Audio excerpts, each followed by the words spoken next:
Yo, what's good with y'all? Man, it's your boy to be wildin'. Let's get right into this one, man. It's going to fall and collapse in the face of adversity. And the whole point of being a man, the whole point of masculinity is the ability to resist. That is the whole point. Damn. So, yeah, you're right. That's not a sad story. That's a very, very happy story. Any man who's had an easy life is going to fall and collapse in the face of adversity. And the whole point of being a man, the whole point of masculinity is the ability to resist. That is the whole point. So, yeah, you're right. That's not a sad story. That's a very, very happy story for us. We laugh about it permanently. So, as for why our father, the chess master, our mother, Dad. Oh, we weren't really poor because Dad was a chess master. Listen, our dad was a fucking G. But chess pays zero. Now, we have a list of the top 10 richest chess players in the world right now. Top 10 richest chess players. Can you get that up? Yeah, top 10 richest chess players. So we have one, Hikaru Nakamura. He's like number 2 in the world, I think, 50 mil. Fabiano Caruana, he played Carlsen last year in the World Champions, 13 mil. Carlsen, they said he has 8 mil. Kasparov, 5 mil. Judith Polgar, of course, they had to throw her in. Yep. Hungarian Grandmaster. Timur Radibov, whatever, 5 mil. Point is, why you ain't mention how much she got? Talking about some, of course, they had to throw her in. Why you ain't mention how much she making, bro? Because I'm gonna just guess that she made a couple M2, but why you ain't throw her how much she made? Because you say 13 mil for Carlsen. 13 mil. Carlsen, they said he has 8 mil. Kasparov, 5 mil. Judith Polgar, of course, they had to throw her in. Yep. Hungarian Grandmaster. Timur Radibov, whatever, 5 mil. Point is, and then it goes down. So number 10 in the world has 2 million. So these are the top 10 richest players of all time, and the 10th richest player of all time has 2 million American dollars. Now, this house that we're in is bought and paid for. This costs 3 million. We have a car that costs 5 million. If we were chess players, with our net worth, we'd be the richest chess players in the world right now. Our dad was the fucking man, and he taught us everything I needed to know about being a man, but he never had any fucking money. He wasn't even in the top 100 players. He never crossed into the top 100. Back in 1998, 1999, that was his heyday. He lived in a car for a lot of his life. There is no money in chess. There's very little glory in chess, which is sad because everyone loves fucking football and soccer and all these sports I don't respect. In chess, you have to be an intellectual titan to even come close to mastering that game. And Dad was the man, but he never had a fucking penny. And you know what? This is one of the accusations that if you say it to my face, I'll straight knock you out. Because what you're doing is you're talking about my father's life. There's a book called Triple Exclam written by Dr. Daim Shabazz. Look it up. It is a book, biography about the life of my father that was written just after he died. If you have any doubts about my upbringing, my dad's financial situation, you think I'm a trust fund kid, pick up that book because a lot of it is about his financial struggles and he never had a fucking penny. And if you say something about my father or his life or my life as a child that you don't know to my face, you're going to be served a knuckle sandwich. Don't talk shit about the dead. It's on site. Yeah, it's on site. Don't talk ill of the dead. Now, you can say anything you want about my father if it's true. Saying he's a millionaire is to discredit the achievements of his sons, and if he were alive, he'd kick your ass, so I have to do it for him. Correct. We have to, for the bloodline, we got to whoop your ass because that's what he'd do. Dad, our mother and father got divorced. Dad stayed in America to play chess. We moved to Luton, England, lived in a council house, government housing. Homeless shelter first for 2 years. Homeless shelter along with all the Kosovans at the time. There was a Kosovan crisis. We were with the Kosovans. Then we moved into a council house. It's crazy to see people like transition from, a struggle life to like being successful, bro. Because that's at the end of the day, it just shows you like you don't have to come from money to make money. And that's what people think. You have to come from money to make money. Like, oh, he a millionaire, but it's because his parents have money. They just not explain to you like their parents didn't have his dad didn't have no money like that, bro. They got it out the mud. So you can't even knock what they got going for them, bro. That's what's up, bro.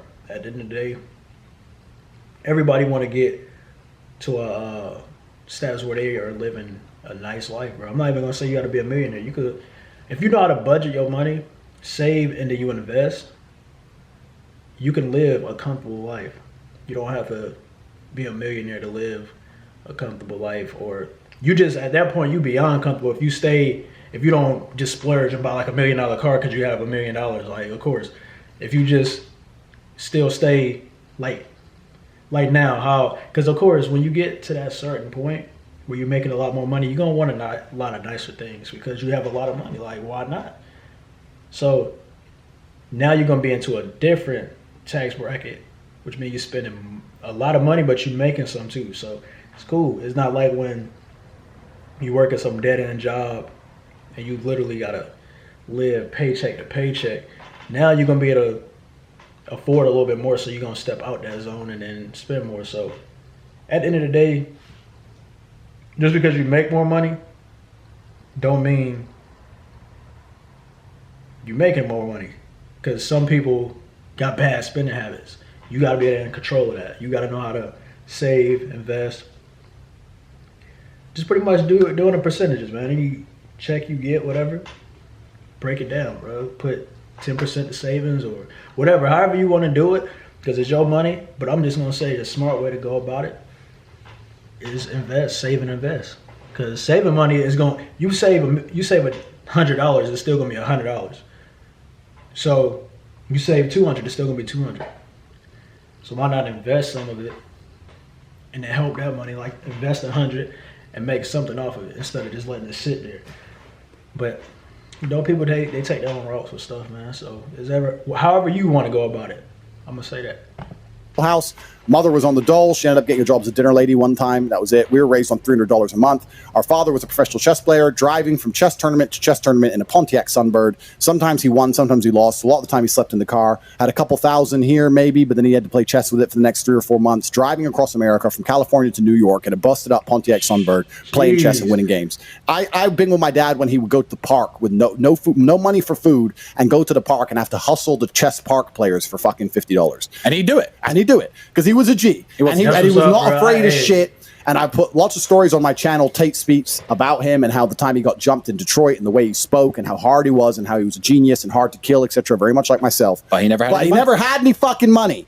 No money. Crazy, bro. Because he wasn't interested in money. He wanted to play chess. As long as he had gas and food, that's all he cared about. He was a nomadic warrior, Spartan, old school. So the idea that we come from money, absolute and utter fallacy. It's offensive. Okay. Yeah, see, some people, they just want to live life, man. They don't care about the money and stuff like that. So, cause shit, really, at the end of the day, bro, it's a lot of people that got a lot of money that's depressed. They going through their own little issues. Cause at the end of the day, they say money don't buy happiness. It could definitely patch some stuff up. Definitely, it could definitely put you back into a comfortable zone and patch some stuff up. But also, it's just a patch. Like, you can still feel money not gonna bring back. If you lost somebody close to you, it's not gonna bring that person back. If you was deeply in love with somebody and they moved on, it's not gonna bring them back. I mean, it probably could. Because you got money now, they might, but that's the wrong thing. You don't want them because they only gonna be back. They're only gonna be around you because you have money. Like, so it's certain stuff that it still won't patch. So at that point, to find your true happiness is however you want to go about it. So like their dad, for example, he liked playing chess. He didn't really care too much about money as long, like he said, as long as he had food and gas in his car, he cool. Like, it's some people in this world that's it. That's all they want, bro. Instead of like, oh, I'm gonna work a 9 to 5, slave to somebody else. Some people just want to live their own life and be free in a way. So I can definitely respect that, man. But y'all let me know what y'all think about this in the comment section below. Make sure y'all run the likes up, sub me, turn on post notifications, and all that good stuff. You can follow me on IG and Twitter, links in the description. Follow me on TikTok. We almost at 10K over there, man. Let's keep running it up. This is the end of that. It's your boy, that be Wildin'. I'm out there.